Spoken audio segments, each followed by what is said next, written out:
ಇವತ್ತಿನ ರೆಸಿಪಿ ದಿಢೀರ್ tomato soup ಮಾಡೋದನ್ನ ತೋರಿಸ್ತಾ ಇದ್ದೀನಿ. ನಮಸ್ಕಾರ ವೀಕ್ಷಕರೇ, ನಾನು ಚೈತ್ರ, ಕನ್ನಡ ದೀಪಕ ಶಾಲೆಗೆ ಸ್ವಾಗತ. ಟೊಮೆಟೊ ಸೂಪ್ ಅಂದರೆ ಇಷ್ಟ ಆಗಲ್ಲ ಅನ್ನೋರು ಬಹಳ ಕಮ್ಮಿ ಅಲ್ವಾ? ನಾನಿವತ್ತು ಮನೆಯಲ್ಲೇ ಸಿಂಪಲ್ಲಾಗಿ ದಿಢೀರಾಗಿ ಮಾಡಬಹುದಾದಂತಹ ಒಂದು ಟೊಮೆಟೊ ಸೂಪನ್ನ ತೋರಿಸ್ತಾ ಇದ್ದೀನಿ. ಅದು ಕೇವಲ ಬೆರಳೆಣಿಕೆಯಷ್ಟು ಪದಾರ್ಥಗಳನ್ನ ಬಳಸಿ. ಟೊಮೆಟೊ ಸೂಪ್ಗೆ 8 ಟೊಮೆಟೊನ ತೊಗೊಂಡಿದ್ದೀನಿ. ಚೆನ್ನಾಗಿ ಕೆಂಪುಗೆ ಹಣ್ಣಾಗಿರೋ ಅಂಥದ್ದನ್ನ ತೊಗೊಂಡಿದ್ದೀನಿ. ಎಲ್ಲ ಟೊಮೆಟೊನೂ ಈ ರೀತಿ ಪ್ಲಸ್ ಮಾರ್ಕಲ್ಲಿ ಕಟ್ ಮಾಡ್ಕೊಳ್ತಾ ಇದ್ದೀನಿ. ಕೆಂಪುಗಿರೋ ಟೊಮೆಟೊನ ತೊಗೊಂಡ್ರೆ ಸೂಪು ಒಳ್ಳೆ ಕಲರ್ ಬರುತ್ತೆ. ಈ ರೀತಿ ಎಲ್ಲ ಟೊಮೆಟೊನೂ ಕಟ್ ಮಾಡ್ಕೊಂಡಿದ್ದಾಗಿದೆ. ನೀರನ್ನು ಕೂಡ ಕುದಿಲಿಕ್ಕೆ ಇಟ್ಟಿದ್ದೆ. ನೀರು ಕುದೀತಾ ಇದೆ. ಎಲ್ಲ ಟೊಮೆಟೊನೂ ಒಂದು 10 ರಿಂದ 15 ನಿಮಿಷ ಬೇಯಿಸ್ಕೊಳ್ಳೋಣ, ಸಿಪ್ಪೆ ಸುಲಿಯೋ ತನಕ. ಹಾಗೆ ಯಾರೆಲ್ಲ ನೋಡ್ತಾ ಇದ್ದೀರಾ, ನನ್ನ ರೆಸಿಪೀಸ್ ಇಷ್ಟ ಆಗ್ತಾ ಇದ್ರೆ ದಯವಿಟ್ಟು ಸಬ್ಸ್ಕ್ರೈಬ್ ಮಾಡ್ಕೊಳ್ಳೋದನ್ನು ಮರಿಬೇಡಿ. ಒಂದು 10 ರಿಂದ 15 ನಿಮಿಷ ಬೇಯಿಸ್ಕೊಂಡ ನಂತರ ಈ ರೀತಿ ಸಿಪ್ಪೆ ಬಿಟ್ಕೊಂಡಿರುತ್ತೆ. ಇಷ್ಟು ಬೇಯಿಸ್ಕೊಂಡ್ರೆ ಸಾಕಾಗುತ್ತೆ. ಎಲ್ಲ ಟೊಮೆಟೊನು ನೀರಿಂದ ಎತ್ತಿಟ್ಕೊಳ್ತಾ ಇದ್ದೀನಿ.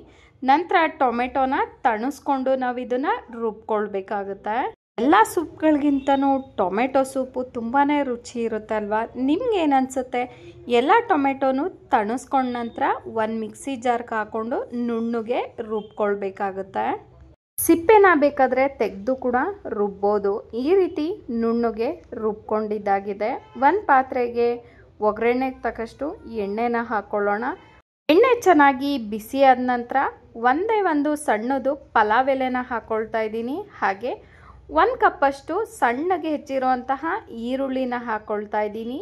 ಈರುಳ್ಳಿನ ಚೆನ್ನಾಗಿ ಕೆಂಪುಗಾಗೋ ತನಕ ಹುರ್ಕೊಳ್ಳೋಣ.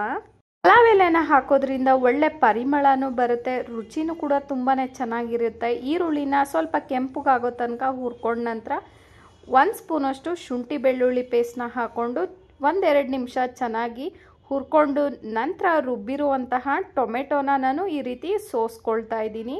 ನೀವೇನಾದರೂ ಸಿಪ್ಪೆನ ತೆಗೆದು ಹಾಕ್ಕೊಂಡಿದ್ರೆ ಹಾಗೇನೂ ಕೂಡ ಹಾಕ್ಕೊಳ್ಬೋದು. ಸಿಪ್ಪೆ ತೆಗೆದು ರುಬ್ಲಿ ಅಥವಾ ತೆಗಿದೇನೆ ರುಬ್ಬಿದ್ರೂ ಒಂದಾದರೂ ಟೊಮೆಟೊ ಪೀಸು ಉಳ್ಕೊಂಡಿರುತ್ತೆ ಅಲ್ವಾ? ಈ ರೀತಿ ಸೋಸ್ಕೊಳ್ಳೋದ್ರಿಂದ ನಮಗೆ ಟೊಮೆಟೊ ಸೂಪಿನ ಹದನೂ ಕೂಡ ತುಂಬಾ ಚೆನ್ನಾಗಿರುತ್ತೆ. ಜಾರ್ಗೆ ಸ್ವಲ್ಪ ನೀರನ್ನು ಹಾಕ್ಕೊಂಡು ಕ್ಲೀನ್ ಮಾಡಿ ಹಾಕ್ಕೊಳ್ತಾ ಇದ್ದೀನಿ. ಒಂದೇ ಸಾರಿ ಅತಿಯಾಗಿ ನೀರನ್ನು ಹಾಕೋದು ಬೇಡ.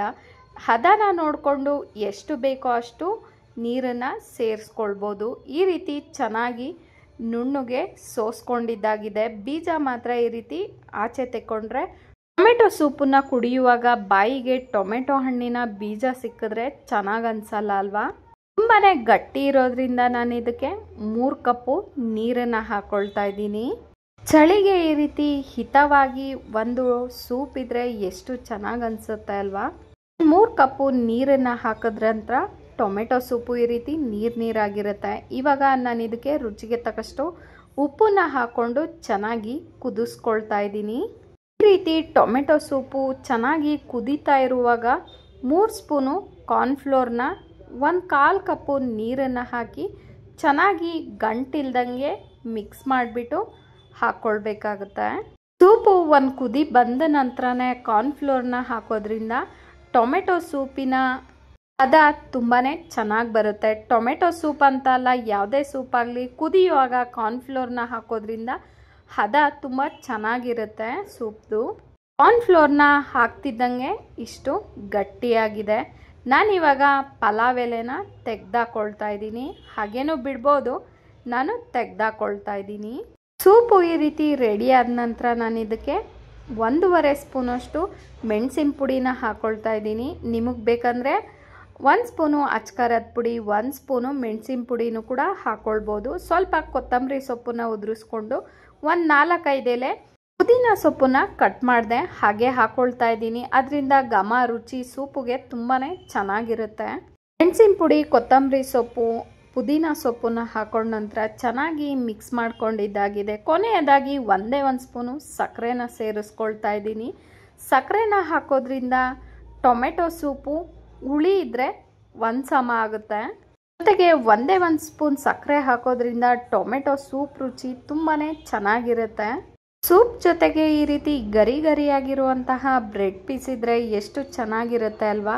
ಸೂಪ್ ಜೊತೆಯಲ್ಲಿ ಬ್ರೆಡ್ ಪೀಸನ್ನ ನೆನೆಸ್ಕೊಂಡು ತಿಂತಾ ಇದ್ರೆ ಎಷ್ಟು ರುಚಿ ಅನ್ಸುತ್ತೆ ಅಲ್ವಾ. ನಾನು ಈ ಬ್ರೆಡ್ ಪೀಸನ್ನ ಮನೆಯಲ್ಲೇ ಮಾಡಿದ್ದೆ. ಬ್ರೆಡ್ಡನ್ನ ಕಟ್ ಮಾಡಿ ಹಾಗೆ ಫ್ರೈ ಮಾಡಿದ್ದೆ. ತುಂಬಾ ಕ್ರಿಸ್ಪಿಯಾಗಿ ಚೆನ್ನಾಗಾಗಿತ್ತು.